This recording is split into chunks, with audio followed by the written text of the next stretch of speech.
శ్రీమాత్రే నమః. అందరికీ నమస్కారం అండి. ఈ వీడియోలో 2025 సంవత్సరంలో జూన్ నెలలో అంటే జ్యేష్ఠ మాసం జూన్ 1వ తేదీ నుండి 30వ తేదీ వరకు ఉన్న ఈ రోజుల్లో వివాహానికి, పెండ్లి చూపులు చూసుకోవడానికి, వివాహానికి సంబంధించినటువంటి శుభకార్యాలన్నీ కూడా నిర్వహించుకోవడానికి ఏ ఏ తేదీల్లో అనుకూలంగా ఉంది అనేది ఇప్పుడైతే తెలుసుకుందామండి. అందుకని వీడియోని ఎవరు కూడా ఎక్కడ కూడా స్కిప్ చేయకుండా చివరి వరకు అయితే చూడండి. 2025 సంవత్సరంలో జూన్ నెల శ్రీ విశ్వావసు నామ సంవత్సరం జూన్ 1 ఆదివారం జ్యేష్ఠ శుద్ధ షష్ఠి తిథితో ప్రారంభమయ్యి జూన్ 30 సోమవారం ఆషాఢ శుద్ధ పంచమి తిథితో అయితే ముగుస్తుందండి. కాబట్టి మనకి ఈ జూన్ నెల మొత్తం కూడా జ్యేష్ఠ మాసం అయితే ఉంటుంది. ఈ జ్యేష్ఠ మాసం శుభమాసమేనండి. ఈ మాసంలో శుభకార్యాలన్నీ కూడా నిర్వహించుకోవచ్చు. కాబట్టి మనకి ఈ నెలలో వివాహానికి సంబంధించినటువంటి శుభకార్యాలన్నీ కూడా నిర్వహించుకోవచ్చు. ఈ జూన్ నెలలో వివాహానికి ఏ ఏ తేదీలు అనుకూలంగా ఉన్నాయనేది ఇప్పుడైతే తెలుసుకుందాం. ముందుగా జూన్ 4వ తేదీ బుధవారం. ఈ రోజు నవమి తిథి, ఉత్తర నక్షత్రం అయితే ఉందండి. ఈ రోజు మంచి రోజేనండి. ఈ రోజు వివాహానికి సంబంధించినటువంటి శుభకార్యాలన్నీ కూడా నిర్వహించుకోవచ్చు. అంటే ఈ రోజు వివాహానికి, నిశ్చయితాంబూలాలకు, ఇంకా పెండ్లి చూపులు చూసుకోవడానికి, ఇలా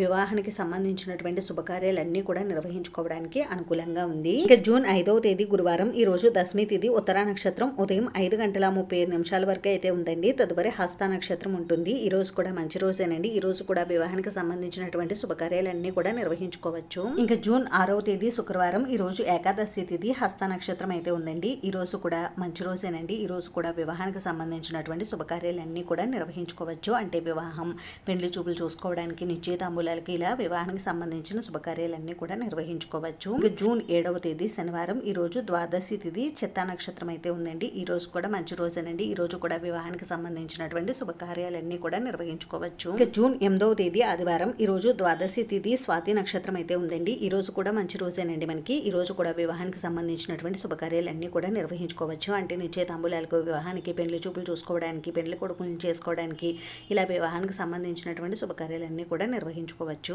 ఇంకా జూన్ 9 సోమవారం. ఈ రోజు త్రయోదశి తిథి, విశాఖ నక్షత్రం అయితే ఉందండి. ఈ రోజు కూడా మంచి రోజేనండి. ఈ రోజు కూడా వివాహానికి సంబంధించినటువంటి శుభకార్యాలన్నీ కూడా నిర్వహించుకోవచ్చు. ఇక్కడ ఒక ముఖ్య విషయం అండి, మనకి జూన్ 10వ తేదీ నుండి జూలై 8వ తేదీ వరకు గురుముహూర్తం అయితే ఉందండి. అలాగే జూన్ 26వ తేదీ నుండి జూలై 28వ తేదీ వరకు ఆషాఢ మాసం కూడా వస్తుంది. కాబట్టి ఆషాఢ మాసం మనకి శూన్యమాసం అండి. అలాగే మౌఢమిల్లులో మనం వివాహం, గృహప్రవేశం లాంటి శుభకార్యాలు అయితే నిర్వహించుకోం. కాబట్టి మనకి ఈ జూన్ నెలలో జూన్ 10వ తేదీ నుండి జూలై 24వ తేదీ వరకు వివాహానికి కానీ, గృహప్రవేశానికి కానీ, ఇటువంటి శుభకార్యాలు చేసుకోవడానికి శుభముహూర్తపు తేదీలు అయితే లేవండి. కాబట్టి మీరు ఇంట్లో ఏవైనా శుభకార్యాలు నిర్వహించుకోవాలనుకుంటే జూన్ 9వ తేదీలోపే మీరు శుభకార్యాలను అయితే నిర్వహించుకోండి. 2025 సంవత్సరంలో జూన్ నెలలో వివాహానికి సంబంధించినటువంటి శుభ ముహూర్తపు తేదీలు అయితే మీ జన్మ లేదా నామ నక్షత్రాన్ని చూసుకుని మీకు ఏ రోజు అనుకూలంగా ఉంటుందో ఆ రోజు వివాహం, గృహప్రవేశం లాంటి శుభకార్యాలు అయితే నిర్వహించుకోండి. ఈ వీడియో మీకు నచ్చితే ప్లీజ్ లైక్ చేసి, షేర్ చేసి, సబ్స్క్రైబ్ చేసుకోండి. Thanks for watching.